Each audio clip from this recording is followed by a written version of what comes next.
First, is the president expecting to extend the TikTok ban that's now June 19th if China doesn't come to the table in time? Well, June 19th is a long ways away, obviously. I think it's 2 months away.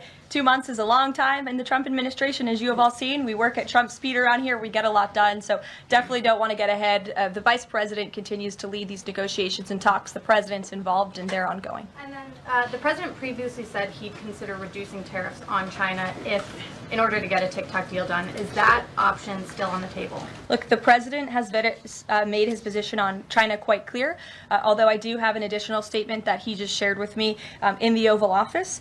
The ball is in China's court. China needs to make a deal with us. We don't have to make a deal with them. There's no difference between China and any other country except they are much larger.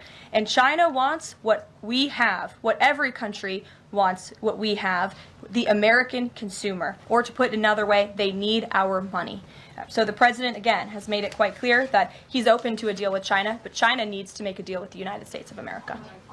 Sure. On tariffs, yesterday in the Oval Office... Which outlet are you with? The Canadian Public Broadcaster. Oh, nice to see you. Thank you. Yesterday in the Oval Office, President Trump suggested that there could be some help for automakers. I'm wondering what that looks like. Is it tariff relief on the 25% tariffs that are in place right now, or the new tariffs that are coming up in May on auto parts? And a second on Canada, if I may. President Trump's tone when it comes to Canada-U.S. relations, Canadians have noticed it's shifted a bit in the past few weeks. Ever since the election campaign started, he stopped talking about Canada becoming the 51st state, at least publicly. I'm wondering if that's on purpose and why. I would reject the president's position on Canada has shifted.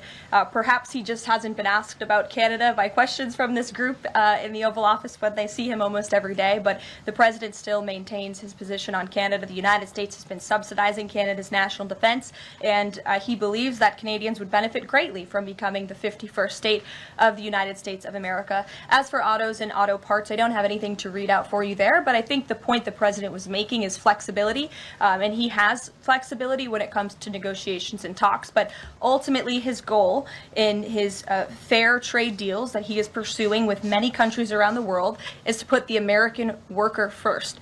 And we had automakers and auto workers here at the White House on Liberation Day who believe in this president and his negotiating ability to put them first and to bring those jobs back to the United States of America. And the president's been very clear about that in his conversations with the automakers as well. Deanna, go ahead. Thanks, Caroline. One on Ukraine and one on China. On Ukraine, this past weekend, Zelensky offered an invitation to President Trump, extending an offer for him to visit Ukraine. Just wondering if there's any update on that. Has Trump seen that offer and what he's thinking about?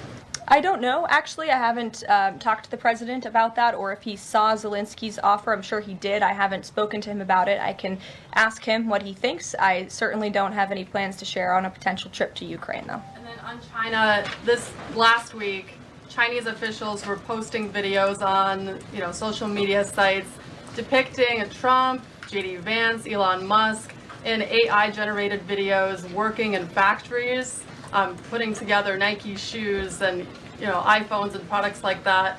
Does the White House, have they seen these videos? Do you guys have a response to that? I have seen the videos. I'm not sure who made the videos or if we can verify the authenticity, but whoever made it clearly does not see the potential of the American worker, the American workforce. The president believes in the American people, and he knows that we have the best not only consumer base in the world, but also the best workforce in the world. And that's why he's so focused on bringing investments home and shoring up our critical supply chains and bolstering our manufacturing here as well. Brett.